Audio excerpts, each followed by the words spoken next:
Zona do Euro. Apresentação: Paulo Nunes.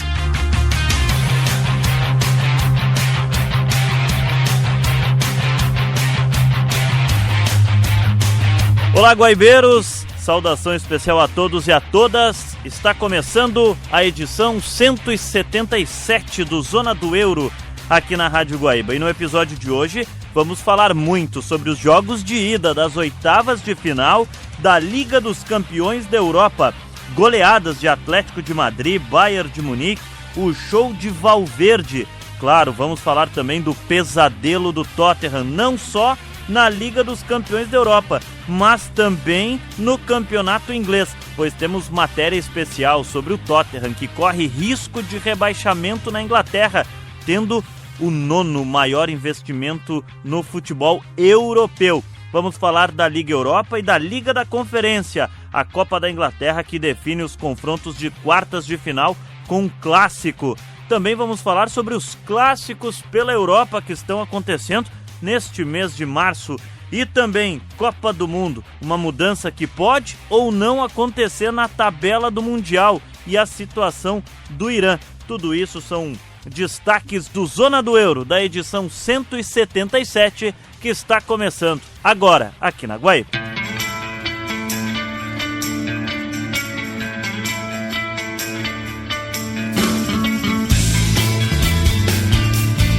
Para você que está nos acompanhando, eu sou o Paulo Nunes, comigo Ana Carolina Nazário, a mesa de áudio do Davidson Rosa, as edições do Rafael Baldez, a coordenação de esportes de Rafael Pfeiffer, a gerência de jornalismo e esporte de Rafael Sequim e a direção geral de Claudinei Girotti. O Zona do Euro, o episódio 177, que você acompanha também no Spotify. Para quem está nos acompanhando pela Rádio Guaíba, quer acompanhar os demais episódios ou quer acompanhar o todo 177, coloca Guaíba Esporte no Spotify, vai aparecer para você o episódio do Zona do Euro. E os demais, todos os episódios, estão disponíveis por lá também. Então, vamos começar, porque o programa de hoje está cheio de matérias especiais e muitas informações para você. Vamos começar então falando da Liga dos Campeões da Europa, porque tivemos os jogos de ida das oitavas de final da principal competição de futebol no velho continente.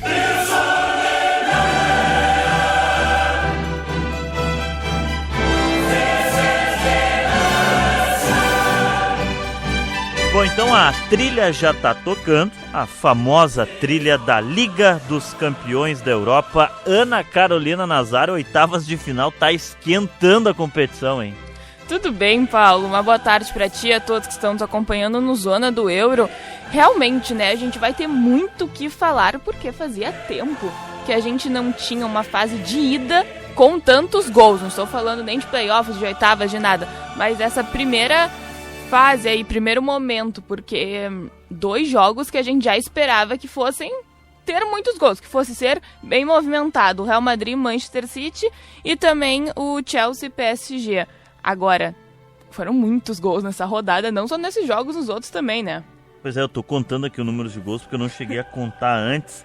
Eu também não. Mas eu acho que a gente vai chegar nos 30, ó, porque, por exemplo, vamos por ordem, aí eu vou contando, olha só. Começamos, Galatasaray e Liverpool, né? O jogo foi na Turquia, mais uma vez tivemos na fase de liga esse confronto, vitória do Galatasaray. E desse jogo das oitavas de final, também vitória do Galatasaray por 1-0. Gol no início do jogo, aos 7 minutos, do Mário Leminar. O Galatasaray surpreendendo, deu um susto naquele jogo com a Juventus, que parecia que ia ficar fora, avançou e agora largou em vantagem contra o Liverpool.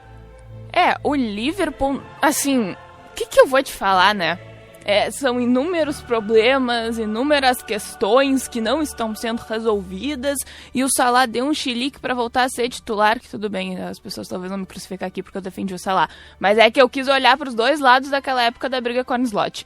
Mas ele não jogou nada, cara, nesse jogo, nada. Eu acho que o Ekitike que se salvou, assim, um pouco, mas a bola não chegou. É aquele jogo que o centroavante não tem muito o que fazer, né? Se a bola não chega, não tem como finalizar. E o Gabriel, eu vou destacar o Gabriel Sara, que jogou muito bem. Jogando muito, né? Meio de campo muito bem, que pode ser aí um segundo volante que o Ancelotti pode convocar para essa lista agora que vai sair segunda-feira. Tu acha que pode rolar o Gabriel Sara na seleção, Eu acho porque ele tá na pré-lista do Ancelotti. Então, como o Bruno Guimarães está lesionado, ele pode ganhar uma chance aí nesses próximos 2 jogos, né? Jogos contra a França e Croácia.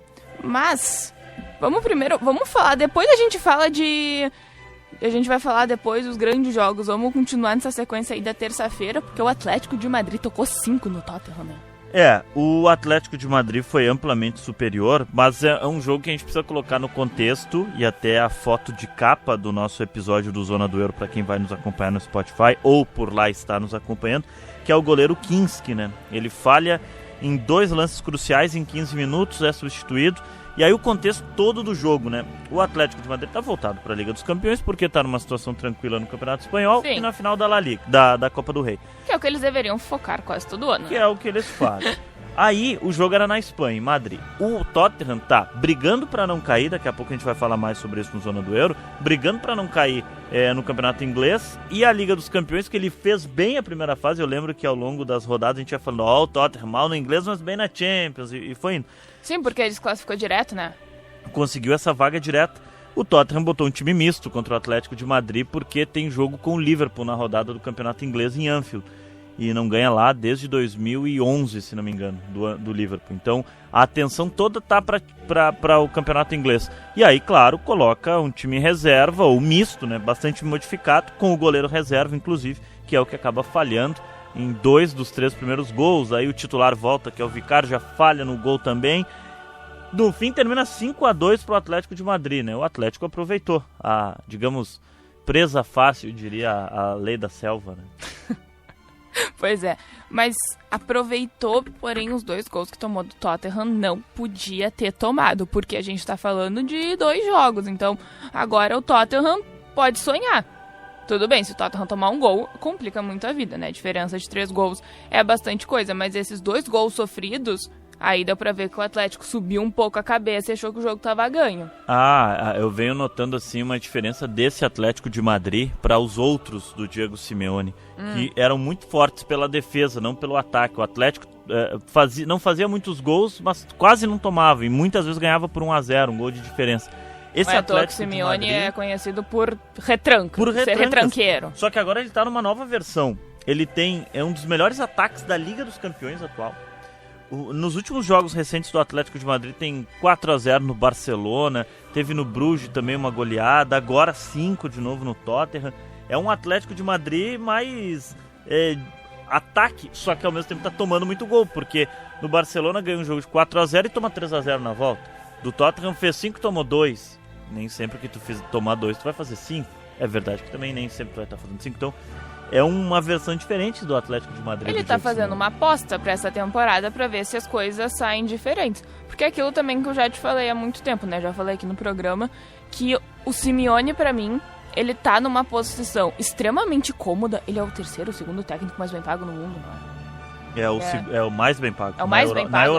Na Europa. É que eu não sabia dessa temporada. Eu não sei como é que é os técnicos no mundo árabe, né? Que lá eles ganham bem. Sim. Mas na Europa mas vamos tirar o mundo árabe, porque também aí o dinheiro corre solto. Mas, então assim, ele faz um trabalho bom de estamos entre os 4 primeiros do Campeonato Espanhol e disputamos a Champions League. Só que não passa disso. Teve a exceção daquela temporada que o Atlético ganhou a La Liga, só que tirando aquilo, não tem.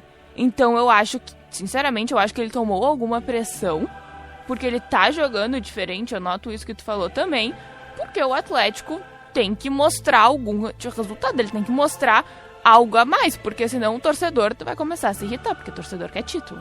Com certeza. E o clube também, porque título dá dinheiro. E o Atlético investiu muito, né? Não vamos longe. Contratou agora na janela do meio do ano, mês de temporada, início do ano, o Ademola Lookman, que veio da Atalanta. É um clube que tem o Julián Álvares na frente, tem o Sorloth, que são jogadores que custaram caro. Então, enfim, investiu bastante. E a Atalanta, em Bérgamo, recebeu o Bayern de Munique, mas foi atropelada, né? 6-1 pro Bayern. Se eu fosse torcedora da Atalanta, eu pediria reembolso. Da DEA, para o jogo em casa, tomou 6. A Atalanta muito enfraquecida, né? Ela perdeu seus 2 principais jogadores. O Lookman, que acabamos de falar, que foi pro Atlético de Madrid, foi um deles. Stanisic, o Olise, fez 2 gols. Gnabry, Nicolas Jackson e Musiala, os gols do Bayern. O gol da Atalanta foi do Mário Pasalic. Atalanta, eu acho que ter chego às oitavas já é honroso, assim, e aí deu azar, né, no sorteio, que pra mim tá pegando um dos dois candidatos a fazer a final da Liga dos Campeões, que é o Bayern de Munique. Que tá em chave oposta do Arsenal, Que né? tá na chave oposta. Eu torço muito pra que o Atlético de Madrid faça essa final, mas assim, em termos Te ilude que é bom, Paulo, em te termos- ilude que é bom. Em termos de futebol, eu acho que a final vai ser Bayern de Munique e Arsenal. E o Bayern de Munique tá mostrando, né? Cara, Atropelou o a Atalanta. Olise tá jogando uma barbaridade.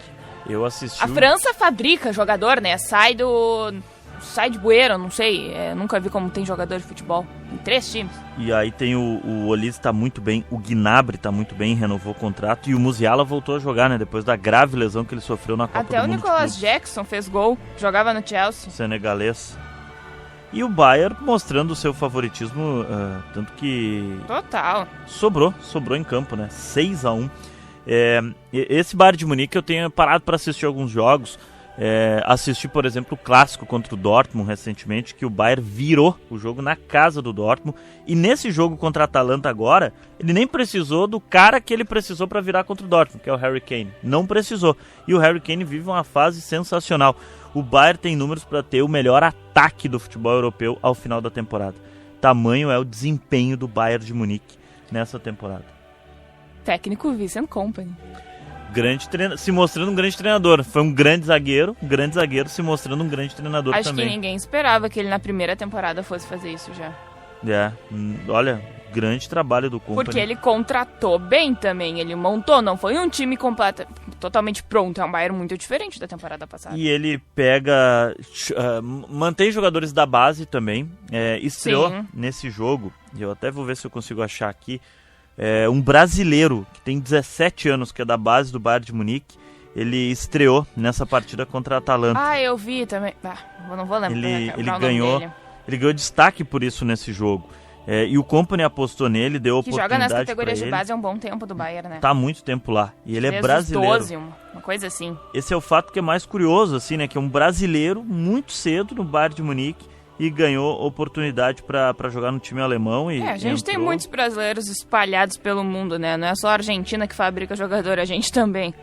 E esse certamente vai entrar naquela célebre galeria de jogadores que a gente não viu de onde surgiu, mas quando vê, ou quando viu, se deu por conta, já estava no futebol europeu, né? Sim. E foi o que aconteceu com o Bayern de Munique nessa rodada. Ele já havia também entrado em campo no campeonato alemão na rodada passada, só que é um jogo que acaba não trazendo tanto holofote ao Bayern de Munique como o da Liga dos Campeões, né? Mas achei aqui, Maicon Cardoso, 17 anos, ele é meio campista e já tem 9 jogos pelo Bayern, mas em Liga dos Campeões foi o seu jogo esse contra a equipe da Atalanta. Bom, na sequência, um empate, né? Newcastle e Barcelona. Outro jogo que aconteceu na fase de Liga e voltou a se repetir agora. Sim. O jogo foi em St. James Park também, e só que esse de agora, nos últimos 10 minutos que ele foi resolvido, né? O Burns abriu o placar para o Newcastle no finalzinho do jogo, logo na sequência o Lamine Yamal empatou. O Barcelona fica numa situação boa para decidir em casa, né? Não, total, mas eu acho que esse jogo ainda tá bem aberto, porque o Newcastle fez uma partida de marcação, que eles estão acostumados a fazer na Premier League, que, enfim, né, a Premier League a marcação é muito forte, porque o físico conta muito, e o Barcelona fez o seu jogo de La Liga, o que está jogando no Campeonato Espanhol, aproveitando ali, tentando aproveitar o espaço do Newcastle, só que o Newcastle, ele neutralizou o Yamal. Foi o jogo que eu vi que o Yamal não conseguiu jogar. Não é que ele jogou mal, pra mim ele não conseguiu. O meio de campo do Newcastle acabou com o Yamal. Tipo, deu um nó na cabeça do técnico do Barcelona. Flick. E além de tudo, tava sem o Bruno Guimarães. O que pra mim... E sem o Gordon. No primeiro tempo. O Gordon entra no segundo tempo. Eu não entendi ainda porque ele tava no banco. Então, se tu botar o titular, que é o Gordon, e o Bruno Guimarães no jogo de volta de titulares, olha, o Barcelona que se cuide, porque pra mim esse jogo tá bem aberto. Confronto interessante. O Bruno Guimarães é titularíssimo, né, desse Newcastle. O Joelinton foi titular, né, o outro brasileiro que joga lá.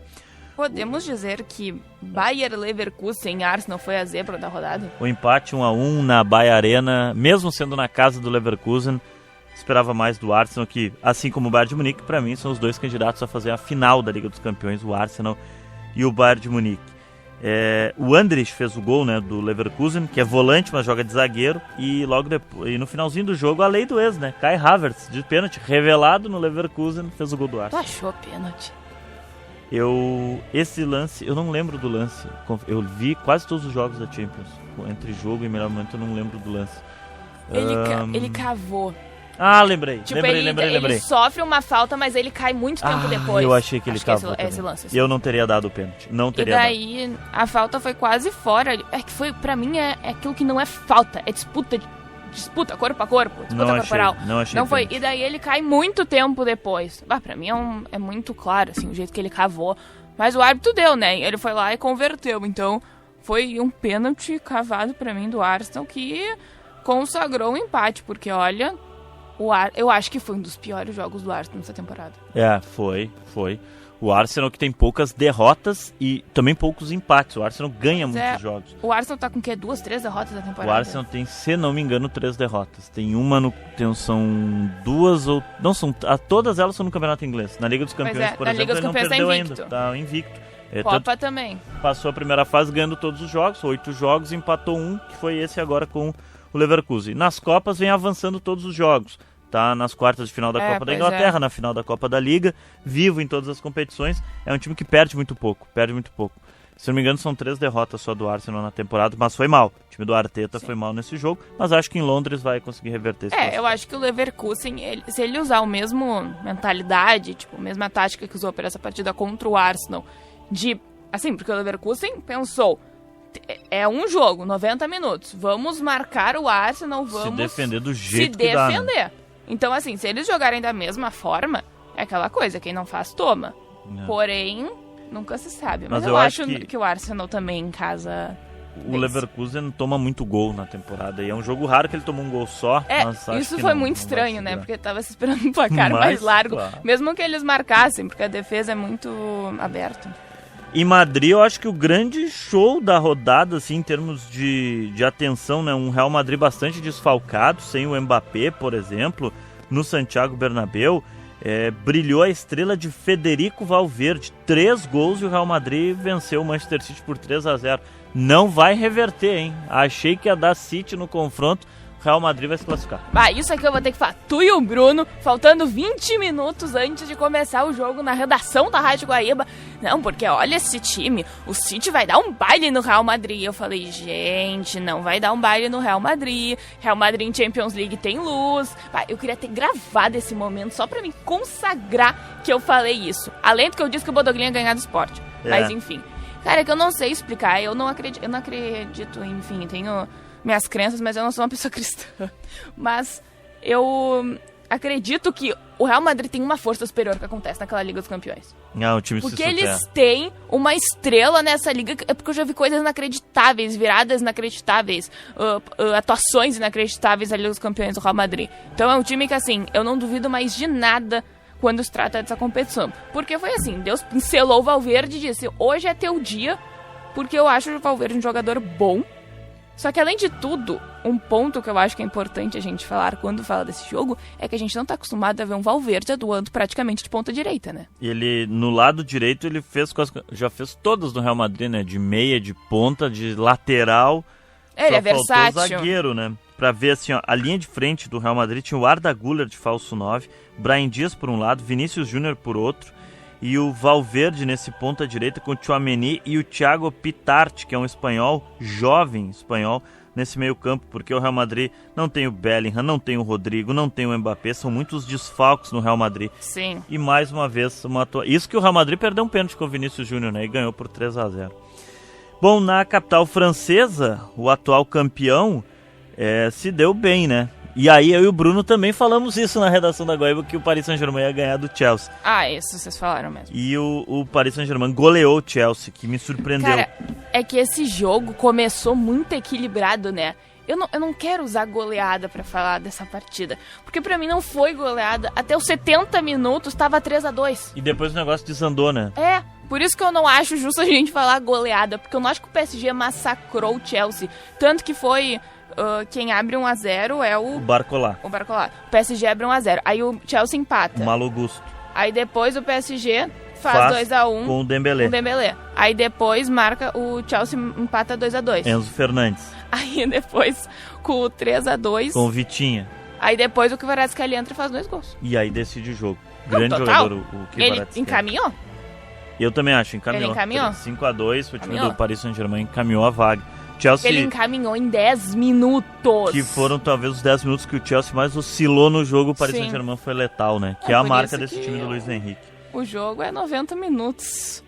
Pois é. Vai, A acho que vida vai não é vir. justa, o futebol não é justo. Todos esses jogos que a gente tá passando, eles têm a volta na próxima semana na casa, né, dos adversários. Por exemplo, o Chelsea vai receber o Paris Saint-Germain em Londres, só que já tá 5-2 Sim, pro Paris e o Saint-Germain. contrário na também, tabela. né? Os jogos que aconteceram nessa quarta acontecem semana que vem na terça-feira. Então, City e Real Madrid é na terça-feira. E Se pra programem.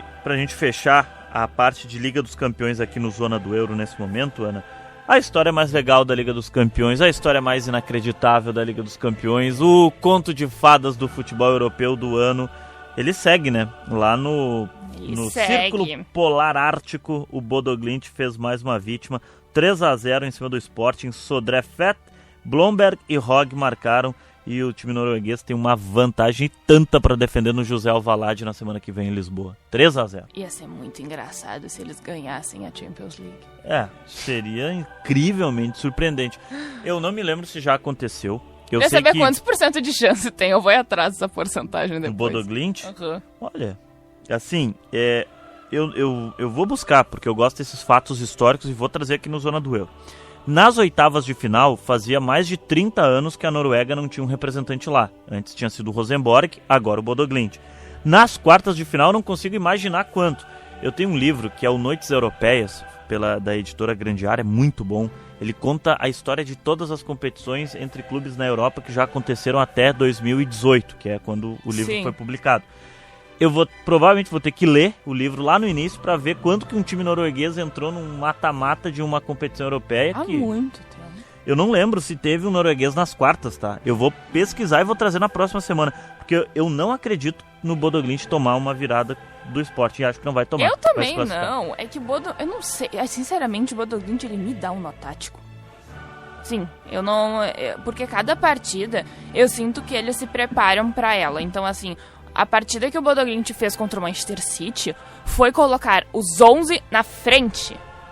Todo mundo jogou pra frente contra o Manchester City do Haaland. Contra o Atlético de Madrid, em Madrid, eles fizeram a mesma coisa. Eles vão todos pra frente. Nesse jogo contra o Sport, eu senti que eles foram um pouco mais cautelosos. Eles não botaram todo o time.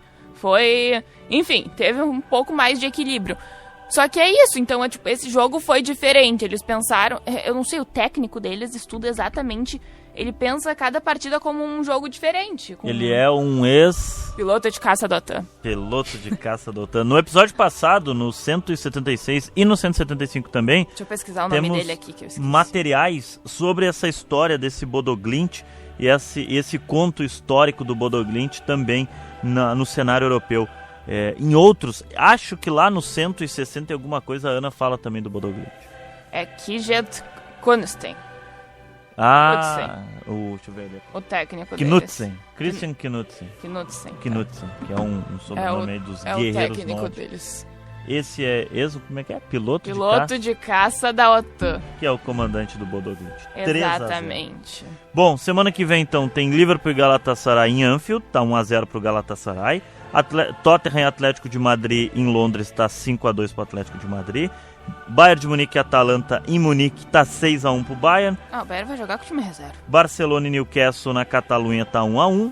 Arsenal e Bayer Leverkusen em Londres, tá 1-1.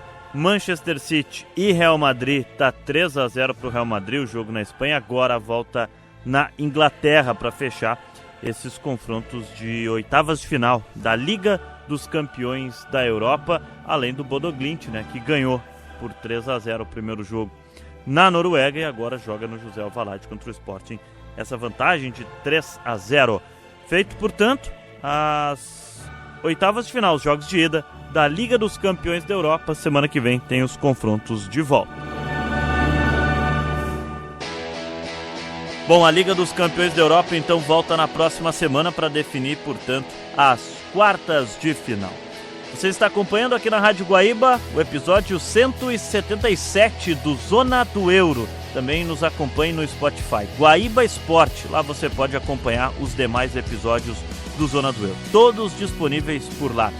Agora vamos para uma história curiosa no futebol europeu. A gente vai falar sobre um treinador que é presidente de um clube italiano e se demitiu do cargo de comando técnico da equipe. Ele estava há 44 anos no posto de treinador. Nós vamos conhecer essa história inusitada lá no futebol italiano a partir de agora. Esse material especial para a história do Didi Fresco, que é presidente, foi treinador, se demitiu. Esse é o material especial que a gente vai colocar agora para você aqui no Zona do Euro. Na primeira semana de março, Luigi Fresco foi demitido do comando técnico do Virtus Verona, da Itália. Até aí, uma notícia normal, certo? Mas não neste caso.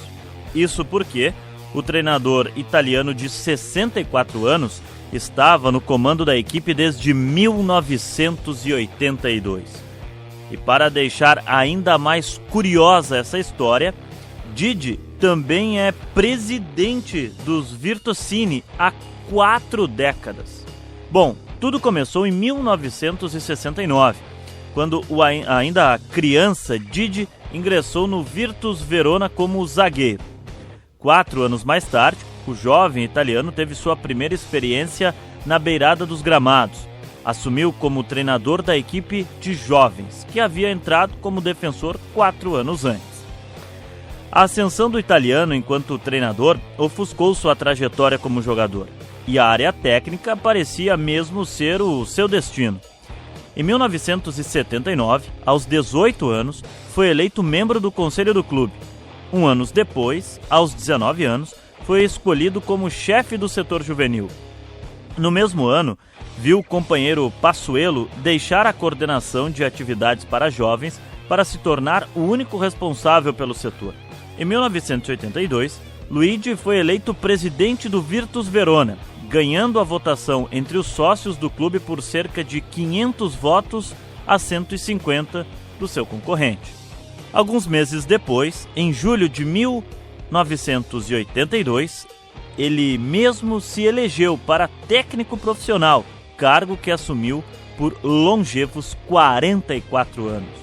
O Ferguson italiano, como é carinhosamente apelidado, esteve no comando da equipe por mais de 500 partidas, totalizando pouco mais de 16 mil dias no comando de uma mesma equipe profissional. Embora não reconhecido pelo Guinness, o comandante italiano é considerado por algumas fontes o mais longevo dentro de sua profissão. Nesse período, Didi Fresco foi responsável pela ascensão do Virtus Verona. Fundado em 1921, no bairro Borgo Venezia, o clube italiano conviveu muitos anos disputando as divisões no futebol local, sem esperança de sair disso, até que o profissionalismo se mostrou uma meta atingível para o pequeno clube italiano. Ao final da temporada 91-92, Didi conduziu o Virtus à Promozione, equivalente à 6ª divisão do futebol italiano. Já na temporada 1999-2000, conquistou outro acesso. Em 2005-06, alcançou a Série D, com o título da divisão, inclusive. A 4ª divisão era, naquela altura, a primeira dos amadores, a última antes do futebol profissional na Itália. Foram 7 temporadas consecutivas na Série D, até que, em 2013, o Virtus confirma a participação nos playoffs de acesso e chega ao futebol profissional para disputar a Série C2 italiana, que hoje está extinta. Entre os anos de 2013 e 2014, a cidade de Verona foi a única a contemplar 3 equipes profissionais na Itália. Além do Virtus Verona, a cidade era sede naquele momento do Chievo e do Hellas Verona. Com a unificação da 3ª divisão 1 ano depois, o Virtus volta à Série D. Os anos se passaram e o Virtus seguiu nessa gangorra entre a 3ª e a 4ª divisão. Desde o vice-campeonato da Série D em 2017, o clube de Verona se manteve na Série C, mas raramente disputou o acesso para o segundo escalão do futebol italiano.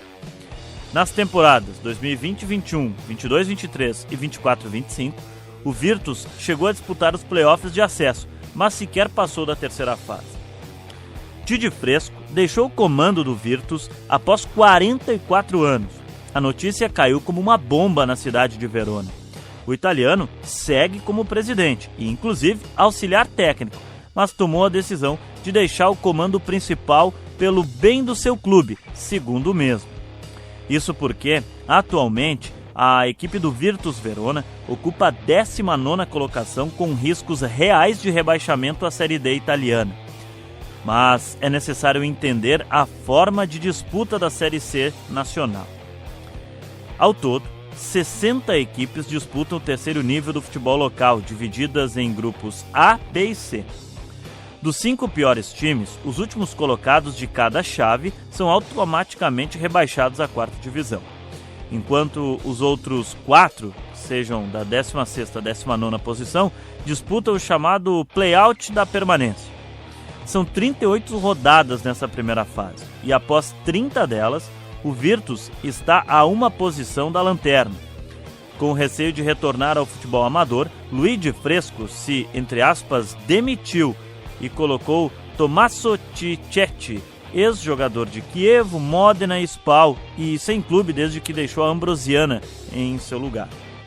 Com 8 rodadas remanescentes na primeira fase, o Cartola entendeu que era a hora de injetar nova energia e motivação no grupo, de acordo com a nota oficial do clube. Logo na primeira partida após a saída do treinador, o clube perdeu fora de casa por 1-0 para o Trento. Para reverter a situação e se manter na Série C, Cicchetti terá uma dura missão. Afinal, o 15º colocado do Grupo A e primeiro fora da zona dos play-outs está a 13 pontos de distância do Virtus Verona. Como é de se imaginar, os jogadores do clube não são muito badalados, à exceção de um. 33 dos 35 jogadores do elenco atual são italianos, e um dos estrangeiros que chama a atenção é Hakim Mastur. Ex-promessa do Milan, o meia marroquino chamou a atenção do mundo pela sua habilidade com a camiseta rossoneira entre os anos de 2012 e 2015. E foi disputado por grandes clubes como Real Madrid e Barcelona na Espanha, Manchester United da Inglaterra, mas se tornou uma eterna promessa do futebol italiano. Desde que saiu do Milan, Mastur virou um andarilho da bola. Mais jovem da história a jogar pela seleção marroquina e algoz de Neymar em desafio de freestyle, Mastur não vingou no futebol. Passou um tempo emprestado entre Málaga, da Espanha, e o PEC Zwolle, da Holanda, antes de rodar por divisões inferiores de Itália e Marrocos. Aos 27 anos, Mastur está em sua 10ª temporada como profissional. O marroquino soma menos de 100 jogos. Nesta temporada, por exemplo, o meia não balançou as redes.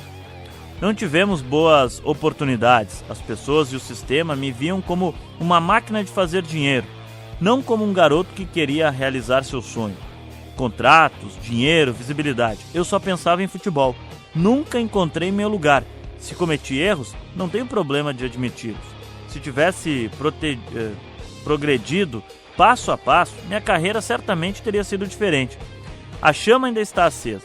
Sinto que ainda tenho algo a fazer e dizer no futebol. Ainda sonho com a Champions League, disse o jogador em entrevista recente ao jornal L'Équipe da França. Longe dos holofotes vividos pelos grandes clubes italianos e diante dessa história inusitada de, entre aspas, demissão do treinador, que também é o presidente, o Virtus Verona tenta conquistar um milagre na temporada e evitar um rebaixamento, que seria desastroso para o clube.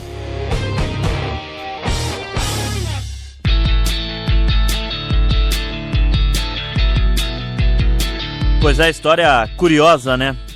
Didi Fresco, 44 anos no comando técnico do Virtus Verona na Itália.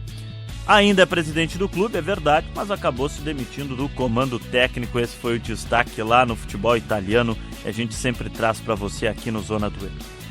Esse é o episódio 177 do Zona do Euro aqui na Rádio Guaíba, para você que nos acompanha no Spotify, Guaíba Esporte. Peço a você para acompanhar a Rádio Guaíba nas nossas redes sociais. Guaíba Esporte, seja para o Twitter ou então para o Instagram.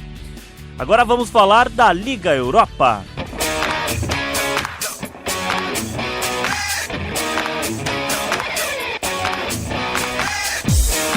Porque tivemos os confrontos das oitavas de final, jogos de ida da Liga Europa nesta semana, os confrontos que foram na última quinta-feira. E em destaque, Panathinaikos e Betis, que jogaram na Grécia. Vitória do Panathinaikos por 1-0, com marcado pelo Taborda. O jogo de volta acontece na próxima semana no Olímpico de La Carturra, na Espanha, e o Panathinaikos joga pelo empate. O detalhe nesse jogo, que a equipe do Panathinaikos teve um jogador expulso ainda no primeiro tempo. Na França, no Pierre Mauroy, o Lille perdeu em casa para o Aston Villa, gol do Watkins, talvez um dos grandes jogos desta rodada da Liga Europa, vitória do Aston Villa fora de casa. Jogo marcado porque esse confronto já aconteceu em Liga dos Campeões, em confronto de mata-mata na temporada passada, onde o Aston Villa eliminou o Lille. Inclusive, o goleiro do Aston Villa, o argentino Dibu Martins, foi muito vaiado nesse jogo contra o Lille nesta semana no Pierre Mauroy, porque na Liga dos Campeões ele brilhou, pegou pênalti, fez aquela tradicional dancinha, provocando o torcedor do Lille, e o torcedor não esqueceu uma temporada depois. Mas o Watkins fez o gol da vitória do Aston Villa, que na próxima semana joga no Villa Park com a vantagem do empate.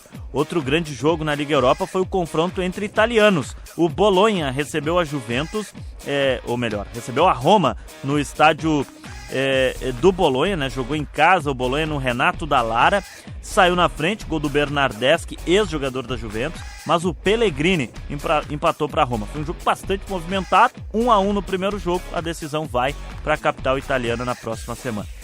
Já em Portugal, o Porto, né, de Portugal visitou o Stuttgart, jogando na Mercedes-Benz Arena, na casa do Stuttgart, e a vitória do Porto fora de casa. Vitória por 2-1. O Moffi e o Rodrigo Mora fizeram os gols do Porto. Um Dav descontou para o Stuttgart, que ainda teve um gol anulado também no primeiro tempo. Esse jogo marcou a estreia do Thiago Silva aos 41 anos em Liga Europa. Brasileiro por muito tempo acostumado a jogar a Liga dos Campeões, né, com Chelsea, com Milan, com Paris Saint-Germain. Agora ele estreou na Liga Europa, né, tá nesses 6 meses de contrato com o Porto, foi titular, ajudou o time português na vitória sobre o Stuttgart por 2-1 fora de casa. Vantagem para decidir em casa o Porto e quem sabe avançar aí para as quartas de final da Liga Europa. Na Espanha, o Celta de Vigo recebeu no Balaídos o Lyon, empate por 1-1. O Javier Rueda abriu o placar para o Celta de Vigo no primeiro tempo. No segundo tempo, o Endrick fez o gol de empate do Lyon. Chute de fora da área, o goleiro da equipe do Celta falhou e o Endrick acabou empatando o jogo. Na próxima semana acontece o jogo de volta no Parc OL, na casa do Lyon, na França. Os últimos 3 jogos das oitavas de final, os jogos de ida da Liga Europa, tivemos na Bélgica, no estádio Liminus Arena, a vitória do Genk por 1-0 sobre o Freiburg, gol do Zakaria El Ouadi, vantagem para o Genk definir fora de casa na Alemanha. Na Hungria, em Budapeste, o Ferencváros derrotou o Braga por 2-0. Os gols do Karninovski e do Leni Josef. Grande vantagem abre o Ferencváros para definir em Braga no jogo de volta. E por fim, a surpreendente derrota na Inglaterra do Nottingham Forest para o Midtjylland. Derrota por 1-0, gol do Shaw. Jogo de volta na casa do Midtjylland, na Dinamarca. Vantagem para o time dinamarquês definir em casa com essa vantagem conquistada fora de casa. Os jogos de volta na Liga Europa ocorrem na próxima semana, valendo as vagas das quartas de final. Lembrando que a decisão da Liga Europa está marcada para o estádio do Leipzig, na Alemanha, né? Na Red Bull Arena, na Alemanha, onde vai ocorrer a decisão da Liga Europa. Portanto, Panathinaikos em vantagem, ganhou do Betis por 1-0 a definição na Espanha. O Lille perdeu em casa para o Aston Villa por 1-0 e a decisão é na Inglaterra, vantagem para o Aston Villa. Empate italiano entre Bologna e Roma e agora a decisão na capital italiana em Roma. Vitória do Porto fora de casa contra o Stuttgart para definir em casa essa vaga. O Lyon empatou com o Celta de Vigo fora de casa e agora define em casa a vaga. O Genk fez o dever de casa, ganhou do Freiburg por 1-0 e vai definir a volta na Alemanha. O Ferencváros em casa abriu 2-0 contra o Braga e define fora de casa essa vaga. E o Nottingham Forest está em desvantagem, perdeu para o Midtjylland em casa, vai decidir na Dinamarca. A Liga da Conferência também teve as oitavas de final, seus confrontos de ida nesta semana. O Rijeka recebeu a equipe do Estrasburgo e perdeu por 2-1 em casa. O Mastorovic fez o gol do Rijeka, o Panicelli e o Godot fizeram os gols do Estrasburgo. O time francês define em casa na próxima semana e tem a vantagem do empate.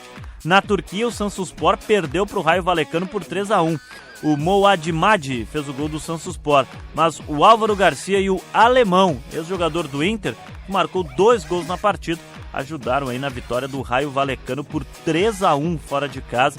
O time espanhol define em casa com ampla vantagem para buscar essa vaga nas quartas de final.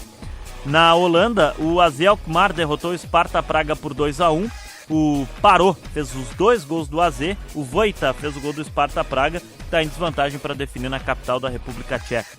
Lech Poznan 1, Shakhtar Donetsk 3, com 3 gols brasileiros, né? Os gols do Shakhtar: Marlon Gomes, Neverton e Isaac. O Ishak fez o gol do Lech Poznan. Sigma Olomouc e mais empataram em 0-0 na República Tcheca. Agora tem o jogo de volta na Alemanha. O Celje perdeu por 4-0 para o AEK Atenas em casa, jogo na Eslovênia.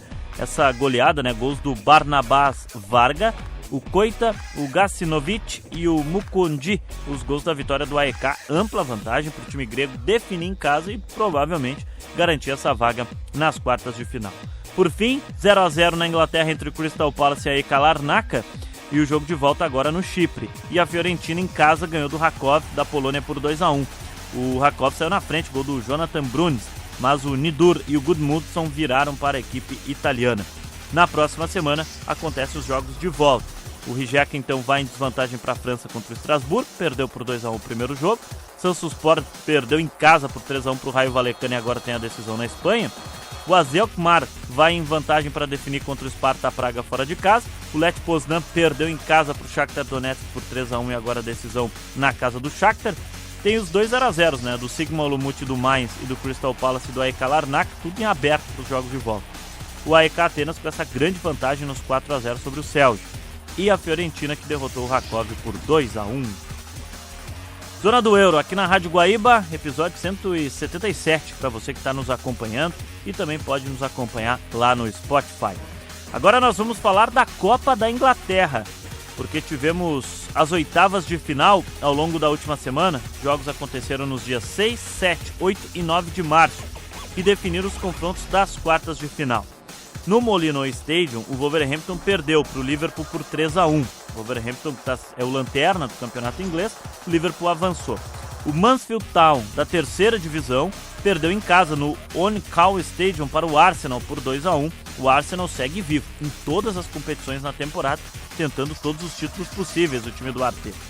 Já a sensação no futebol inglês, o Wrexham, que é do país de Gales, mas joga, né, no campeonato inglês, o Wrexham da segunda divisão recebeu em casa o Chelsea e perdeu na prorrogação por 4-2. O Chelsea vai adiante. Tivemos o confronto no St. James Park entre Newcastle e Manchester City, vitória dos Citizens por 3-1. O Fulham perdeu em casa para o Southampton por 1-0, jogo no Craven Cottage. O Southampton vai adiante. O Port Vale, da terceira divisão inglesa, ganhou do Sunderland por 1-0 no Valley Park e vai adiante na Copa da Inglaterra, a grande sensação da temporada na Copa da Inglaterra, o Port Vale. Leeds United 3, Norwich 0, classificação do Leeds United em casa no Elland Road. E o West Ham em casa empatou com o Brentford por 2-2 no Olímpico de Londres, mas nos pênaltis o time londrino, o West Ham, foi adiante e venceu por 5-3. As quartas de final ocorrem no dia 4 de abril e já foram sorteadas pela Federação Inglesa. O West Ham enfrenta o Leeds no Olímpico de Londres.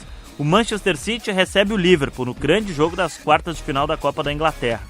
O Chelsea recebe o Port Vale, a grande sensação da terceira divisão inglesa que está nas quartas de final, vai visitar o Chelsea em Londres. E o Southampton, da segunda divisão inglesa, recebe o Arsenal. A final da Copa da Inglaterra ocorre no dia 16 de maio, no estádio em Wembley. O vencedor garante uma vaga na Liga Europa. Claro que se o vencedor não for um dos grandes que já estiver com vaga, por exemplo, na Liga dos Campeões da Europa.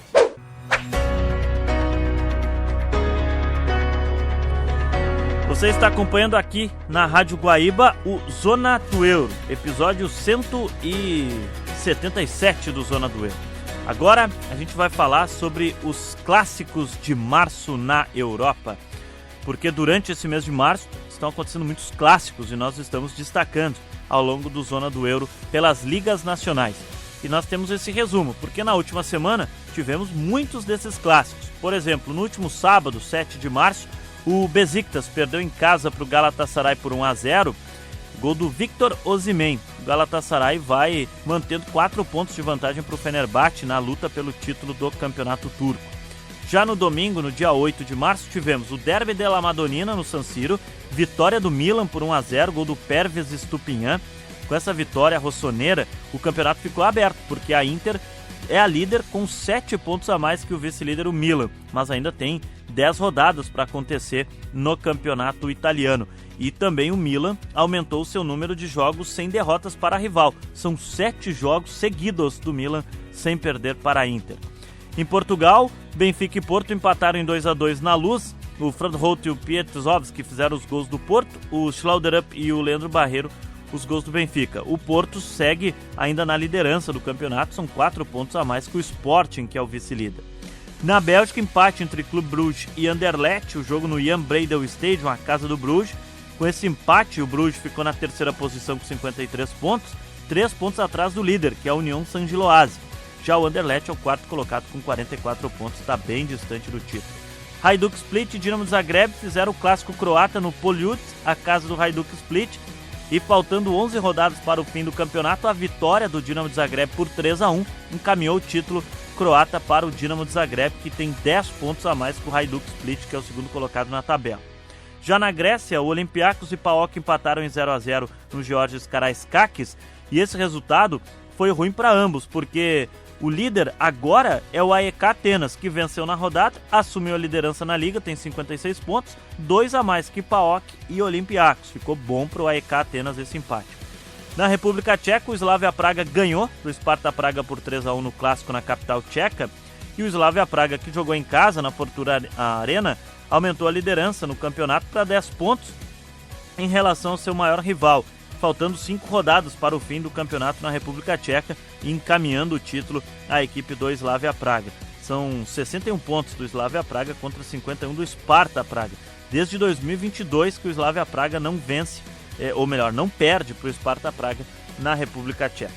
Ainda por vir nos clássicos, agora no dia 14 de março tem Neft e Pakhtar na segunda rodada do Campeonato do Uzbequistão, clássico nacional. E o Molde e o Rosenborg se enfrentam também no dia 14, abrindo o campeonato norueguês com esse clássico lá na Noruega. Lembrando que o Bodø Glimt é a grande sensação do país na Liga dos Campeões, mas o atual campeão norueguês é o Viking. No dia 15 tem Liverpool e Tottenham em Anfield. O Liverpool buscando ainda a parte de cima da tabela na Inglaterra, tentando garantir vaga na Premier League. O Tottenham não vence em Anfield desde 2011, desde maio de 2011. Na época, o jogo foi pela 37ª rodada daquela temporada e os Spurs ganharam por 2-0. Gols do Van der Vaart e do Luka Modric. De lá para cá foram 16 jogos, somando todas as competições, com 12 vitórias do Liverpool e 4 empates em Anfield. O Tottenham que luta contra a zona do rebaixamento no campeonato inglês. Tanto que na última visita a Anfield, o Tottenham foi goleado por 5-1, jogo que deu o título inglês na temporada passada aos Reds. E a gente vai seguir atualizando, porque no mês de março ainda tem Real Madrid, Atlético de Madrid, Feyenoord e Ajax nos grandes clássicos no futebol europeu.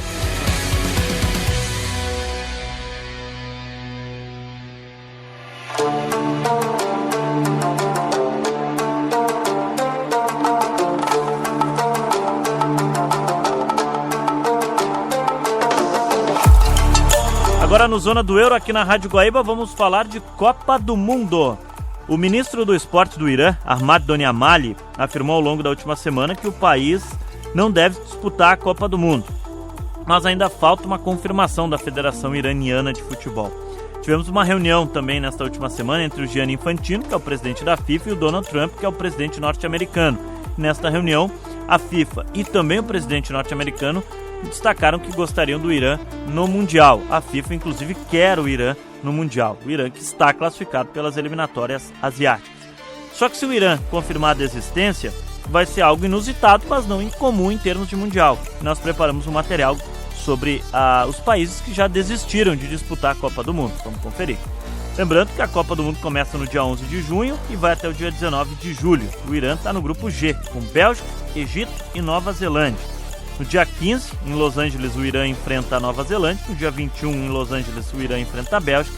E termina a primeira fase no dia 27 de junho, com o Irã enfrentando o Egito. Mas ainda cabe essa confirmação se de fato os iranianos vão jogar o Mundial como está previsto ou então vão deixar de disputar a competição. Para fechar o Zona do Euro, episódio 177 aqui na Rádio Guaíba, temos um material especial porque o Tottenham vive mais uma temporada ruim na Inglaterra. Os Spurs estão em uma árdua disputa contra o rebaixamento pela segunda temporada consecutiva. Na temporada passada, o time se salvou da Championship e ainda ganhou a Liga Europa, né?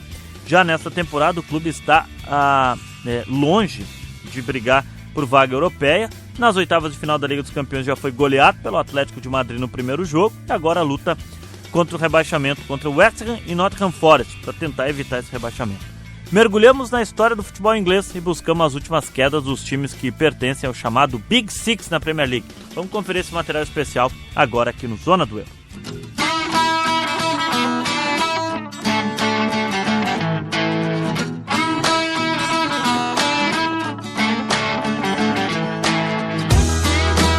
Chamado Big Six na Inglaterra é formado por Tottenham, Manchester City, Manchester United, Chelsea, Arsenal e Liverpool. Esse termo, bastante popular para quem acompanha o futebol inglês, faz referência ao grupo dos 6 clubes mais ricos, dominantes e de grandes torcidas no país. Em situação delicada atualmente na tabela, o Tottenham pode ser rebaixado nesta temporada, lembrando que já se salvou da queda na última temporada.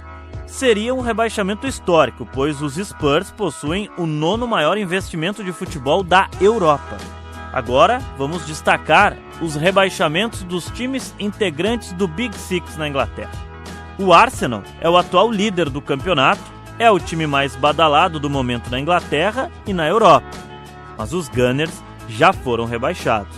O único rebaixamento do clube ocorreu em 1913, quando o time venceu apenas 3 partidas e caiu como lanterna, sob o nome na época de Woolwich Arsenal. Depois, retornou à elite e já somam mais de 100 anos consecutivos na primeira divisão inglesa. O Liverpool já foi rebaixado 3 vezes. A primeira foi em 1895, depois em 1904 e o último rebaixamento ocorreu em 1954, quando caiu como lanterna e amargou 8 anos consecutivos na segunda divisão da Inglaterra. Depois, os Reds retornaram à elite e dividem o posto de maior campeão do país com o Manchester United. O Manchester United, por sua vez, detém 5 rebaixamentos em sua história. O primeiro foi em 1894, sob o nome de Newton Heath. Depois caiu em 1922, 1931, 1937 e a última vez foi em 1974, quando os Red Devils caíram como vice-lanternas e retornaram no ano seguinte para a elite inglesa. O Chelsea já caiu 6 vezes para a segunda divisão da Inglaterra. A primeira foi em 1910. Depois, os Blues caíram em 1924, 62, 75 e 79. Já o último rebaixamento do Chelsea ocorreu em 1988, quando caíram 4 times das 20 equipes da primeira divisão e os Blues foram rebaixados em 18º, mas retornaram no ano seguinte. Hoje, um dos clubes mais ricos do mundo, mas a realidade do passado era diferente com o Manchester City. Dos integrantes do chamado Big Six, o City é o que mais foi rebaixado. Os Citizens já caíram em 11 oportunidades, sendo uma delas, inclusive, para a Série C da Inglaterra. O primeiro rebaixamento do City ocorreu em 1902. Depois vieram rebaixamentos em 1909, 26, 38, 50, 63, 83, 87 e 1996. Já em 1998, o clube caiu para a terceira divisão inglesa. Depois retornou até chegar à elite, mas teve outro rebaixamento. A sua última queda aconteceu em 2001, mas retornou no ano seguinte como campeão da segunda divisão inglesa. O Tottenham, que hoje briga contra o rebaixamento na Premier League, já foi rebaixado 4 vezes. A primeira queda dos Spurs ocorreu em 1915. Depois o clube caiu em 1928 e 1935. Já a última queda do Tottenham foi em 1977, quando foi o lanterna do campeonato inglês, que tinha 22 clubes na época. Bom, gente, o episódio 177 do Zona do Euro vai ficando por aqui. Quero agradecer a todos que estiveram conosco, nos acompanhando. A gente volta na próxima semana com mais destaques do futebol europeu para você. Até a próxima. Tchau! Zona do Euro. Apresentação Paulo Nunes.